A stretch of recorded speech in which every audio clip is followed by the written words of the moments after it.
La représentation nationale est aujourd'hui appelée à transposer la directive européenne dite secret des affaires. Sur le fond, il y a bien sûr beaucoup à dire, j'y viendrai plus tard, mais la forme, mes chers collègues, interpelle également. Pourquoi transposer une directive européenne par le biais d'une proposition de loi, si ce n'est en vue d'escamoter le débat et d'échapper à une embarrassante étude d'impact? Pour que les choses soient claires pour nos concitoyens, les transpositions de directives européennes se font traditionnellement par le biais de projets de loi élaborés par le gouvernement, assortis d'une évaluation préalable, permettant ainsi aux élus du peuple de prendre position en toute connaissance de cause. Ces principes élémentaires du bon fonctionnement de notre institution ont été balayés d'un revers de main. À cette dérobade s'ajoutent précipitation et impréparation manifeste.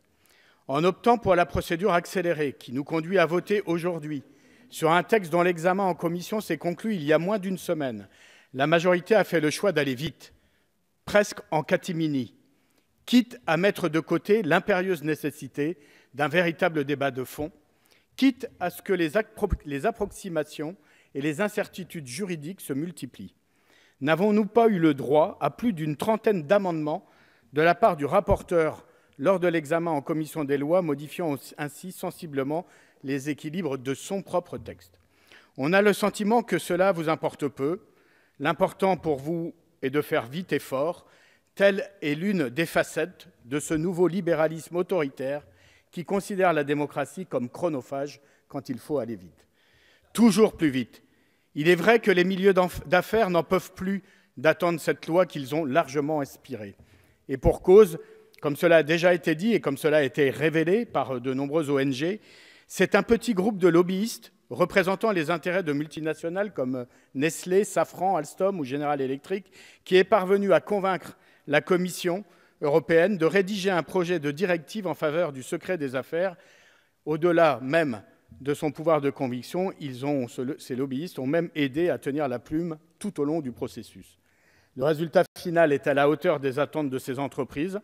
Le niveau de protection de leurs affaires est considérable.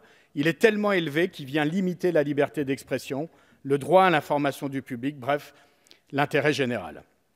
Les journalistes, les syndicalistes, les associations, les ONG, les lanceurs d'alerte ne s'y sont pas trompés.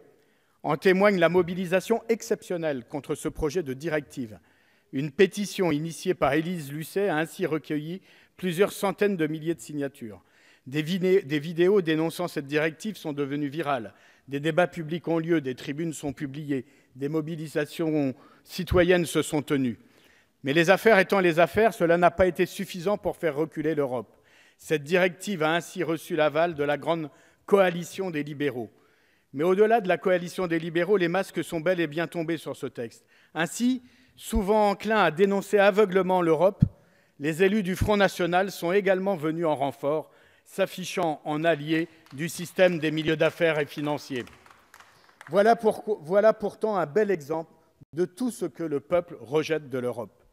Venons-en au fond et à l'opportunité de légiférer sur le secret des affaires. Il est bien entendu légitime d'accorder une protection légale aux entreprises face aux menaces d'espionnage. Pour autant, l'état de la législation française permet d'ores et déjà aux entreprises de faire valoir leurs droits dès lors qu'elles estiment être lésées d'un préjudice. Le droit commercial, celui de la propriété intellectuelle ou le droit des contrats existent et viennent, chacun à leur façon, protéger la création et l'innovation. In fine, que vient donc faire cette directive ? Elle vient accorder une protection juridique à l'égard de la quasi-intégralité des informations internes d'une entreprise qui seraient désormais couvertes par le secret des affaires. L'obtention, l'utilisation et la divulgation de ces informations pourraient ainsi faire l'objet de poursuites judiciaires à l'initiative des entreprises, réduisant ainsi au silence les salariés et les syndicalistes voulant dévoiler des faits graves et mettant sous l'éteignoir les journalistes et les lanceurs d'alerte voulant dénoncer les comportements d'acteurs économiques.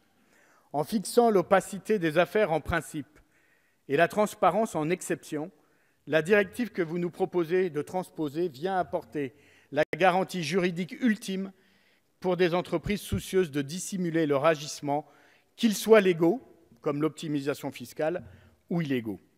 Elle agira telle une arme de dissuasion massive contre ces acteurs qui font vivre la liberté d'expression et notre démocratie. Cette situation nous concerne, nous aussi parlementaires, dans l'exercice de nos fonctions.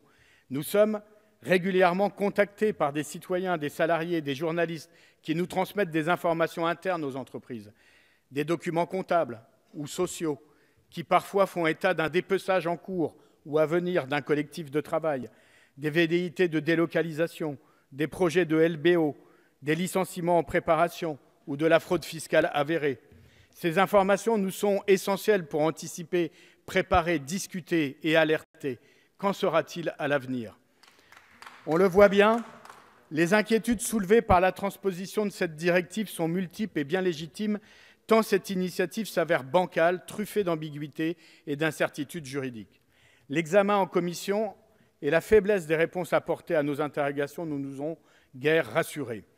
Plus généralement, le signal politique envoyé aujourd'hui est funeste tant votre texte de loi va à rebours du mouvement légitime en faveur de la transparence. Transparence de la vie publique, bien sûr, mais transparence des affaires aussi. À quand, par exemple, une directive européenne instaurant un reporting public, pays par pays, pour faire la lumière sur les agissements fiscaux des multinationales? Un signal politique funeste également, car c'est l'amorce de protection accordée aux lanceurs d'alerte dans notre pays qui est fragilisé. Or, mes chers collègues, sans les lanceurs d'alerte, il n'y aurait pas eu les Panama Papers. Sans les lanceurs d'alerte, il n'y aurait pas eu l'affaire du Mediator. Sans les lanceurs d'alerte, il n'y aurait pas eu le scandale de Monsanto. Sans les lanceurs d'alerte, il n'y aurait pas eu de liste HSBC et il n'y aurait pas eu les révélations salutaires sur UBS. Notre pays doit beaucoup au courage de ces femmes et de ces hommes dont la protection s'avère encore là largement lacunaire. Bien souvent, les lanceurs d'alerte doivent faire face à l'isolement dans ce qui s'apparente souvent à une traversée du désert, confrontés aux recours multiples initiés par des acteurs économiques bien plus puissants. Quand la Commission européenne va-t-elle enfin proposer un statut européen pour les lanceurs d'alerte? Plutôt que de les fragiliser, quand allez-vous proposer de renforcer leur protection dans notre pays? Je conclurai en constatant que nos sociétés empruntent une pente dangereuse, celle qui tend à fixer le droit des affaires à un rang supérieur aux droits fondamentaux. En fixant la protection des affaires en principe fondamental, ce texte est bien l'une des illustrations. Des accords commerciaux dits de nouvelle génération, comme le TAFTA ou le CETA, et leurs tribunaux arbitraux en sont d'autres illustrations. Elles illustrent une bascule qui fragilise peu à peu les pactes sociaux. Elles remettent en cause les fondements de la démocratie et soumettent la souveraineté du peuple, et ça nous semble, cette soumission, inacceptable. Le droit est ainsi vu comme un outil de compétitivité et doit être mis au service des entreprises et d'elles seules. Nous n'accepterons jamais cette dérive, comme nous ne l'accepterons jamais celles et ceux qui agissent pour le bien commun en mettant en lumière les dérives d'un système financier à bout de souffle. Quelles que soient les tentatives pour mettre sous l'éteignoir celles et ceux qui œuvrent pour l'intérêt général, il y aura toujours des voix pour faire éclater la vérité. Je rejoins en cela l'optimisme de François Ruffin. Et bien évidemment, vis-à-vis de toutes celles et tous ceux qui œuvrent pour l'intérêt général, nous serons bien évidemment toujours à leur côté. Je vous remercie. Merci, monsieur le député.